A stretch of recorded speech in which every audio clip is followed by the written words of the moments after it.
Hello again.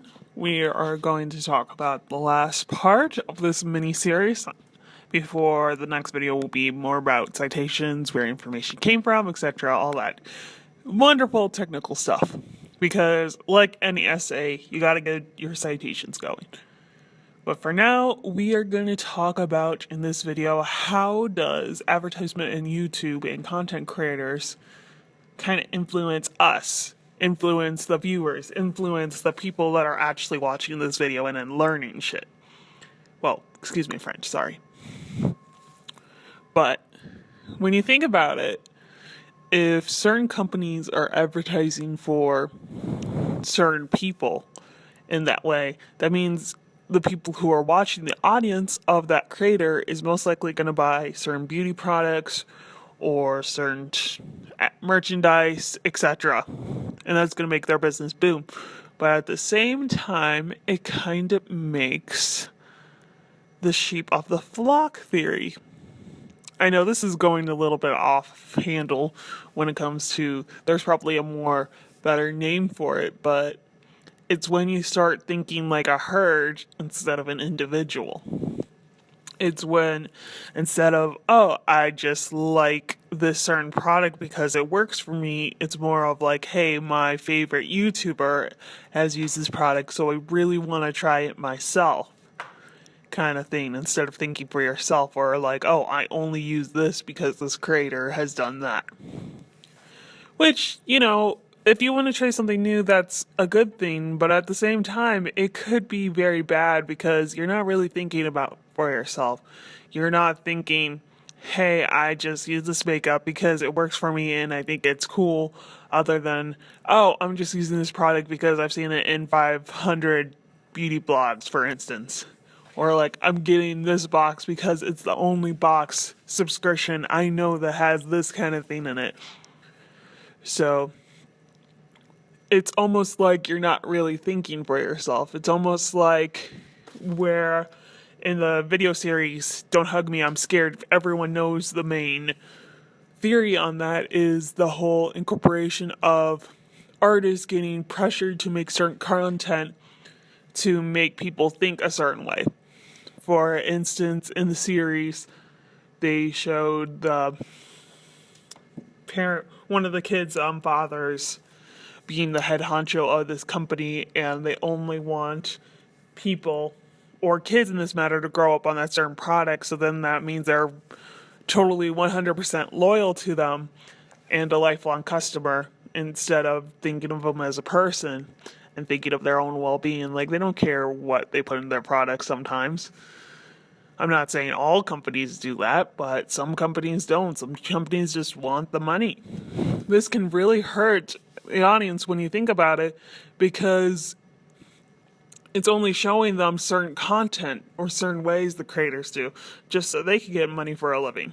So in a way, it's like an endless cycle of consumerism, but at the same time, a business tactic so everyone gets enough money. I think the actual loser of this group is the customer, because it's or the viewer in this case, because it's brainwashing. Yeah, it sucks for the creator as well, like the person like I am making this video as well. It sucks because for people who actually like see this kind of thing going on, there's nothing we could really do about it. Like, unless all the companies died out and everything and we started growing our own food, that's the only way we're gonna do it. When you think down to it. As well as, like, for content creators, they need to make money for a living too, unless they have a second job and everything, then that's a whole different story. Overall, in this thought of the empathy game, yeah, content creators are using emotions or, like, using help from advertisements for people to react a certain way in order for them to get views and so on. I'm not saying all content creators are bad. No way. Like, for example, I watch Mark. He's great. But, like, if to make money we have to constantly sponsor companies and all that, it's not really focusing on the creator itself. It's not focusing on all the time and dedication that's needed for that. It's more focused on, if you get paid if you get the ad thing going, more than how many views am I getting just because they enjoy the content, just because of all the hard work is worth it kind of thing. So in a way, like, yeah, it's screwing the viewer over because of brainwashing, but at the same time, it's kind of screwing creators and artists as it, well, I know it's kind of like hypocritical that I said the audience is more of a victim, but at the same time, when you think about it, at the end of the day, it's both people getting the last straw. The only person that's really winning on this is YouTube, so it gets enough money for VidCon and stuff, as well as the huge companies who are sponsoring it. So really, it's more on the big guys that get the most victory compared to the small guys. Yeah, the ultimatum theory, you could say both parties win, but in this case, when you take the end of the day of people's thoughts and everything, it's really, there is a loser, we're just not seeing it. I know this video is a little bit long and may sound a little bit ranty, but I thought for the last video, might as well dive deep a little bit in the what's gonna like, how does it affect me kind of situation? How does it affect this person in general? The person that's watching behind the screen, as well as the person going away making the videos. And through this video series, I actually learned a lot about video production. I actually didn't mind making these videos, even though they took a long ass time recording and making sure I get citations and everything. And I just wanted to say thank you for that, as well as get a point across of what to take on all this. Even though my editing skills are not the best thing on the planet, but I wanted to at least do something about it.